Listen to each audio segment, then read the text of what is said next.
ایک پاکستانی کمانڈو کی سرگزشت، پاک فوج کا جوان، موت کی آنکھوں میں آنکھیں ڈالنے والا ایک جنگجو کی آپ بیتی، بھارتی ایجنسیوں کو ناکوں چنے چبانے والا گوریلا، ایک ایسا بازیگر جسے خوف چھو کر بھی نہ گزرا، ریاض عاقب کوہلر کے قلم سے نکلی ایک لازوال کہانی۔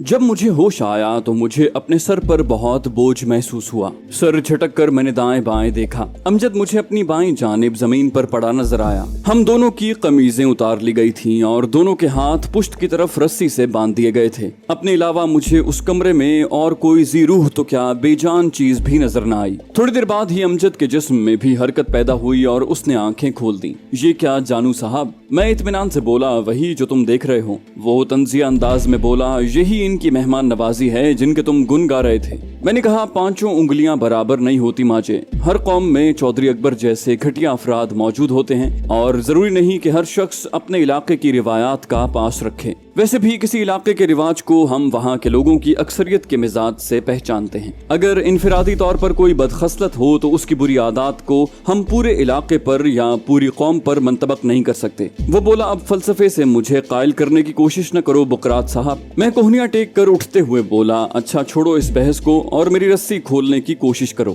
ایک کمانڈو کے مزاج کے مطابق ہم پریشان ہونے کی بجائے حفاظتی اقدامات میں جڑ گئے۔ میں نے اپنی پیٹھ امجد کی جانب موڑ دی اور وہ دانتوں سے میرے ہاتھوں سے بندھی رسی کھولنے لگا۔ تھوڑی محنت کے بعد ہی وہ اپنی کوشش میں کامیاب ہو گیا اور میرے ہاتھوں پر رسی کی گرفت ڈھیلی پڑ گئی۔ اس کے بعد امجد کی رسی کھولنے میں مجھے کوئی دشواری پیش نہ آئی۔ رسی کھولنے کے بعد ہم نے وہ رسی اس طرح اپنے ہاتھوں پر لپیٹ لی کہ ضرورت پڑنے پر ہم ایک جھٹکے سے اپنے ہاتھ آزاد کروا سکتے تھے۔ امجد دیوار سے ٹیک لگا کر بیٹھ گیا۔ یار، ہم جتنا ان سے لڑنے سے گریز کر رہے ہیں اتنا ہی ان سے لڑائی ناگزیر ہوتی جا رہی ہے۔ میں نے کہا، ان سے لڑنا کوئی مشکل نہیں ہے ماجے، مگر یہ فالتو پنگا ہوگا اور خامخواہ ہمارا ٹائم ضائع ہوگا۔ دوسرے، اگر اس لڑائی میں ہم دونوں میں سے ایک بھی وقتی طور پر ناکارہ ہو گیا تو چودھری کے خلاف ہماری طاقت آدھی رہ جائے گی۔ اس لیے میں چاہتا ہوں کہ ہماری پوری طاقت چودھری کے خلاف استعمال ہو۔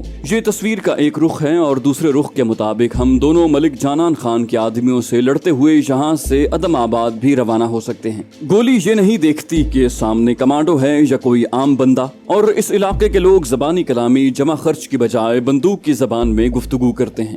وہ بولا، بس اپنی بزدلی کو کسی نہ کسی مصلحت کا نام دیے رکھنا۔ میں نے بحث کرنا مناسب نہ سمجھا اور کہا، چلو یوں ہی صحیح۔ وہ بولا، ویسے جانو، یہ ایک دم ان کو کیا سوجھی، اچھا خاصا کھلا پلا کر اس حال میں لے آئے۔ میں نے کہا، ان کے آنے کی دیر ہے، بس پتہ چل جائے گا۔ امجد نے کہا، ٹائم کیا ہوگا؟ اب تک اچھی خاصی روشنی محسوس ہو رہی ہے۔ جہاں تک میرا اندازہ ہے تو ہم کافی دیر بے ہوش رہے ہیں۔ میں نے کہا، میرا خیال ہے دوسرا دن طلوع ہو چکا ہے۔ اس نے اس بات میں سر ہلایا، ایسا ہی ہوگا۔ میں نے پوچھا، اچھا ان کے آتے ہی ہلہ بول دینا چاہیے یا ان کو پوچھ گچھ کا موقع دینا چاہیے؟ وہ بولا، کمانڈو ٹریننگ کا تقاضا تو یہی ہے کہ انہیں سنبھلنے کا موقع دیے بغیر چھاپ لیا جائے، مگر پھر ان سے پوچھ گچھ میں دشواری پیش آئے گی اور ہمارے قابو آنے کے بعد وہ ہم سے جھوٹ بھی بول سکتے ہیں۔ دوسری صورت میں ہو سکتا ہے ان سے بات چیت کرنے کے دوران کوئی افہام و تفہیم کا پہلو بھی نکل آئے۔ میں نے کہا، اور یہ بھی تو ہو سکتا ہے کہ حملہ کرتے ہوئے ہم خود ہی پار ہو جائیں۔ میں نے تاریک پہلو کی طرف اشارہ کیا۔ وہ بولا، یہ تو پھر قسمت کی بات ہے۔ موت کے ڈر سے ہم اپنے ارادے تو مؤخر نہیں کر سکتے، وہ تو بستر پر لیٹے ہوئے بھی آ سکتی ہے۔ تو نے سنا ہوگا کہ اس دنیا میں آنے کی ترتیب تو موجود ہے، یعنی حمل ہوگا، اس کے 8، 9، 10 ماہ بعد بچہ ہوگا، لیکن جانے کی کوئی ترتیب موجود نہیں۔ ہو سکتا ہے پوتا دادا سے پہلے مر جائے، بیٹا باپ سے پہلے فوت ہو جائے۔ یہ تو مالک الملک کی منشا ہے، اس کی مرضی ہے۔ بندہ غریب تو اس ضمن میں بے بس اور لاچار ہے، اور یہ وہ واحد حقیقت ہے جس کا منکر کوئی نہیں، چاہے کوئی دیندار ہو، چاہے دنیا دار، چاہے کوئی مسلم ہو، چاہے بے دین، یہاں تک کہ اللہ تعالیٰ کے وجود کے منکر بھی اس کو چیلنج کرنے کی جرت نہیں کر سکتے۔ میں نے کہا، آج تو بڑے فلسفے بگارے جا رہے ہو۔ میں ہنسا اور وہ بھی ہنس پڑا۔ ہم کافی دیر گپ شپ میں مشغول رہے، یہاں تک کہ کمرے کے باہر قدموں کی چاپ ابھری اور ہم خاموش ہو گئے۔ دروازہ کھول کر ایک ملازم سرکنڈوں سے بنا ہوا سٹول اٹھائے اندر داخل ہوا، جس کو ہماری زبان میں موڑا کہتے ہیں۔ موڑا کمرے کے وسط میں رکھ کر وہ باہر نکل گیا، جبکہ اس کے پیچھے اندر داخل ہونے والوں میں ایک جاگیردار خان اور دوسرا باڈی گارڈ تھا۔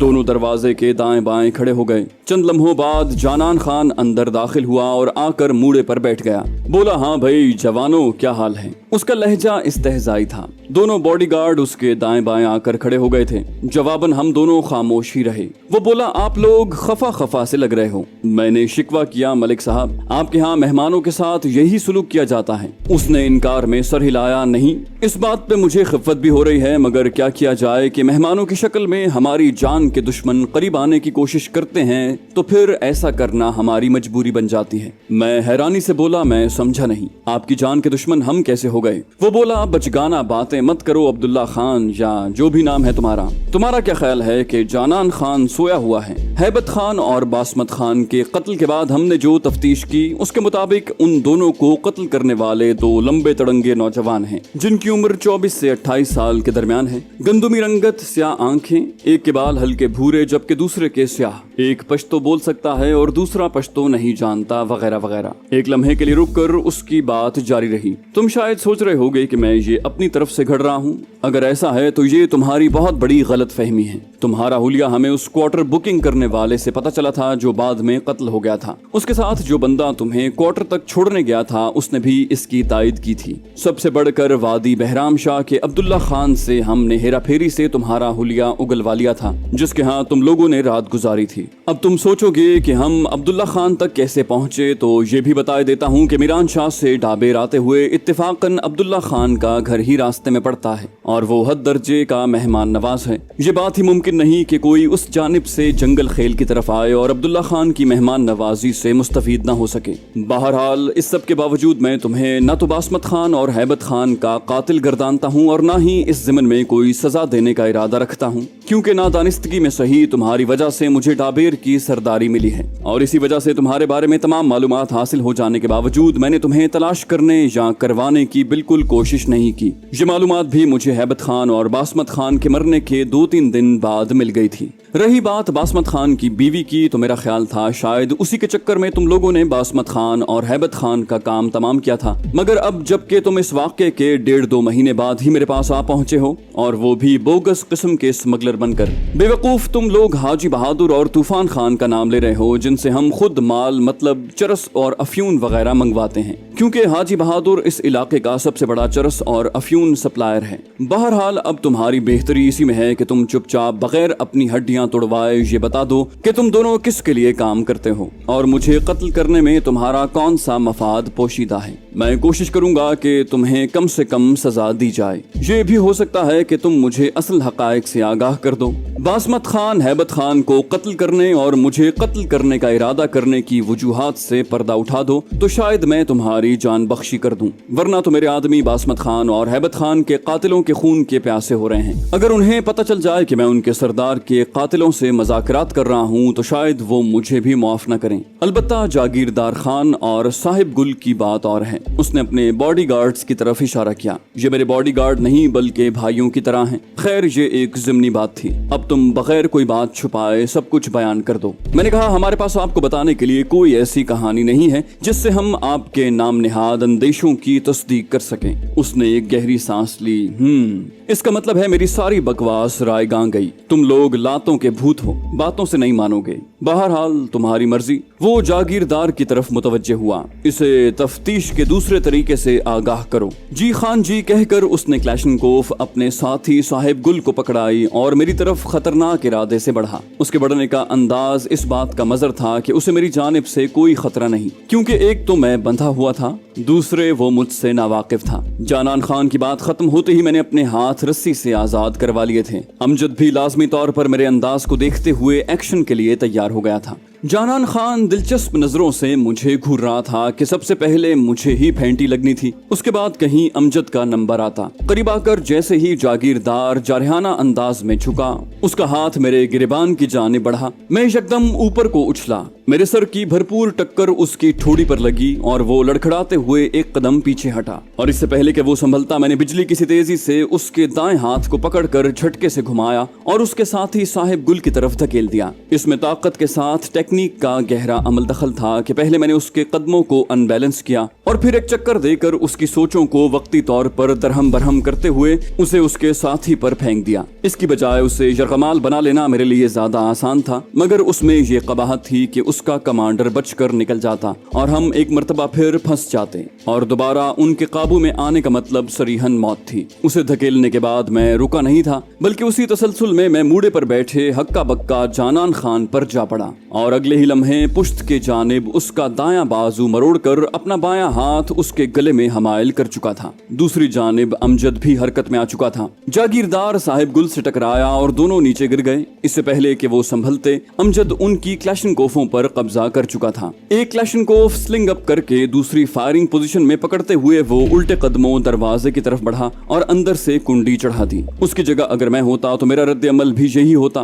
क्योंकि हम दोनों तरबियत याफ्ता कमांडो थे और ऐसी सूरत हाल में कमांडोस का दिमाग एक ही दायरे में काम करता है। वो सारी कार्रवाई हमने बगैर किसी मंसूबे के सरअंजाम दी और दोनों ने बखूबी अपना किरदार अदा किया। अमजद के पोजीशन संभालते ही मैंने जानान खान का बाजू आजाद करते हुए अपने दाएं हाथ से माहिराना अंदाज में उसकी जेबों को टटोला और उसकी जेबों में पड़ा पिस्तौल निकालकर उसे आहिस्ता से सामने की तरफ धकेला और वो लड़खड़ाते हुए सामने दौड़ता चला गया। मैंने कहा, अब बताओ मलिक जानान खान, तुझे बेबस लोगों से तफ्तीश करने के और कितने तरीके आते हैं? उसने अपने तई मुझे धमकी देने की कोशिश की, तुम बचकर नहीं जा सकते। हवेली में चारों जानिब मेरे आदमी बिखरे हुए हैं। उसकी लड़खड़ाती और मुतवहुश आवाज उसकी धमकी के खोखला होने की गम्मास थी। मैंने कहा, भूल है तुम्हारी जानान खान, जब तक तुम्हारे आदमियों को तुम्हारी हलाकत का पता चलेगा हम इस इलाके से बहुत दूर जा चुके होंगे। क्यों मैं गलत कह रहा हूँ जागीरदार खान? जानान खान से बात करते करते मैं जागीरदार से मुखातिब हुआ जो शोलाबार नजरों से मुझे घूर रहा था,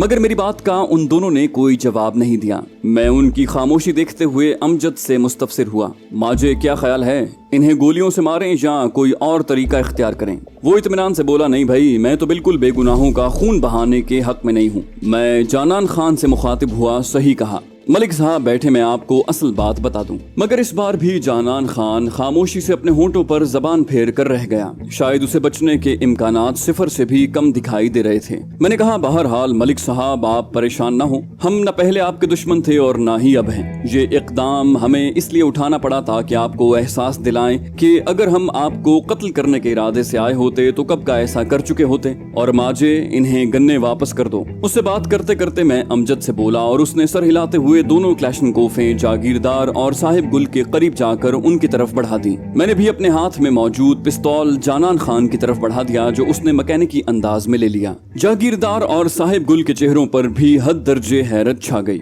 मैंने कहा, अब आप बैठ जाएं मलिक साहब, ताकि मैं आपको असल कहानी सुना सकूं। वो जैसे होश में आ गया, नहीं यहाँ नहीं, चलो मेरी आरामगाह में। मैंने उसकी तायद की, चलें। वो बोला, जागीरदार, मेहमानों के कपड़े और सामान वहीं पे ले आओ। इसके अलावा अच्छे से खाने का बंदोबस्त भी करो कि 24-25 घंटों में इन्होंने कुछ नहीं खाया। जागीरदार बोला, ठीक है खान जी। वो बोला, साहिब गुल, तुम भी जागीरदार के साथ चले जाओ। और साहिब गुल जागीरदार खान के साथ चल दिया। जानान खान के लहजे से शहद टपक रहा था, आप चले मेरे साथ। मौत को इतना करीब आकर पलटते देखकर उसका रवैया अजीब सा हो गया था। हम दोनों उन्हें खत्म करके आसानी से निकल सकते थे, मगर एक तो खामखा की खूंरेजी होती, दूसरा उसके बाद हम इत्मीनान से चौधरी के खिलाफ कोई काम न कर सकते। जबकि ये चाल चलकर एक तो हमने जानान खान की नजरों में अपनी पोजीशन साफ कर ली थी, दूसरे उससे हमारा ज़मीर भी मुतमईन था। जानान खान के साथ चलते हुए हम उसकी आरामगाह में पहुंचे। वो कुशादा कमरा काफी पुरतकल्लुफ अंदाज में सजाया गया था। हल्के आसमानी कलर की दीवारें, उसी रंग के खिड़कियों पर लटकते हुए पर्दे,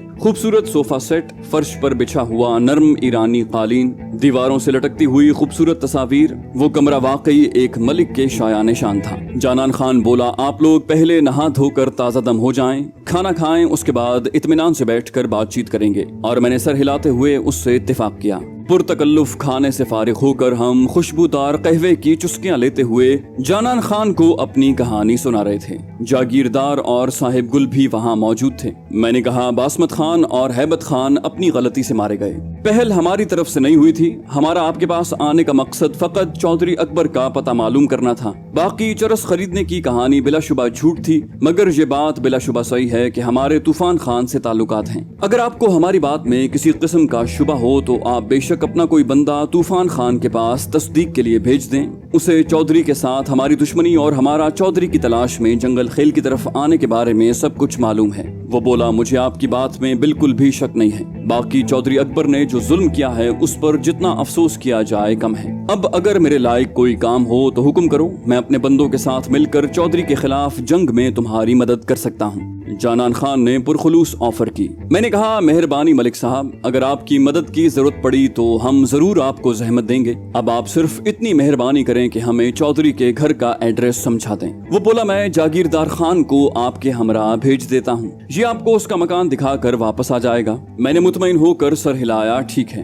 अब हम चलते हैं। चंद दिन उसके घर की निगरानी करेंगे और मौका मिलते ही उस पर वार करने की कोशिश करेंगे। ये कहकर मैं जाने के लिए उठ खड़ा हुआ। मेरी तकलीद में बाकी तमाम भी खड़े हो गए। जानान खान से रुखसती मुसाफा करके हम उसकी हवेली से बाहर निकल आए। जागीरदार खान भी हमारे साथ था। इसके बावजूद कि मैंने उसे अच्छी खासी चोट लगाई थी, उसका रवैया मेरे साथ खुशगवार था। हवेली से निकलकर हम थोड़ा ही चले होंगे कि जागीरदार मुझसे मुखातिब हुआ, उमर जान साहब, एक बात पूछूं? कहानी सुनाते वक्त मैं उन्हें अपना असल नाम बता चुका था। मैंने कहा, पूछो। वो बोला, कल चौधरी खान जी से मिलने आया था और आप दोनों भी खान जी के पास मौजूद थे। उस वक्त आप लोगों ने क्यों चौधरी पर हमला नहीं किया? हालांकि उस वक्त वो आपकी मौजूदगी से लाइल्म था, आप बड़ी आसानी से उसे ठिकाने लगा सकते थे। मैंने कहा, इसकी दो वजूहात हैं। पहला, वो मलिक साहब के घर आया था और हमें अंदेशा था कि उसके खिलाफ किसी भी किस्म की कार्रवाई पर मलिक साहब खफा होंगे। दूसरा, हमने उसे गोली मार कर कत्ल नहीं करना बल्कि अजियतनाक मौत के हवाले करना है।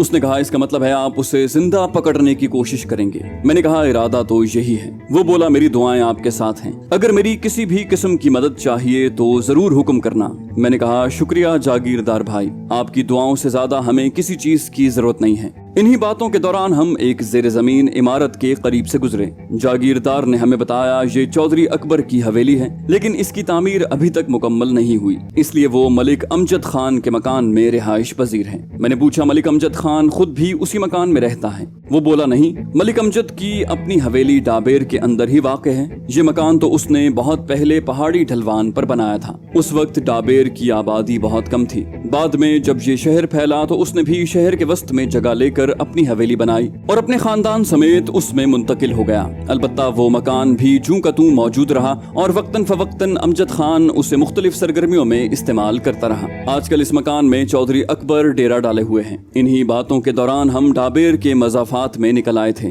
वो बोला, वो सामने नजर आने वाला मकान मलिक अमजद खान का है, जिसमें चौधरी रिहाइश पजीर है। जागीरदार खान ने दरमियाने फासले पर नजर आने वाले मकान की तरफ इशारा किया, जो काफी बुलंदी पर वाक़ था। मैं रुक गया। मैंने कहा, ठीक है जागीरदार भाई, अब आप जा सकते हैं, अब हम जाने और हमारा काम। वो बोला, मगर मेरी मदद की जरूरत पड़ सकती है आपको? मैंने कहा, फिलहाल तो कोई जरूरत नहीं पड़ सकती, क्योंकि हमने दूर दूर से इस मकान का जायजा लेना है। वो बोला, जैसे आपकी मर्जी, और हमसे मुसाफा करके रुखसत हो गया और हम टहलने के अंदाज में चौधरी अकबर के मकान की समत बढ़ने लगे।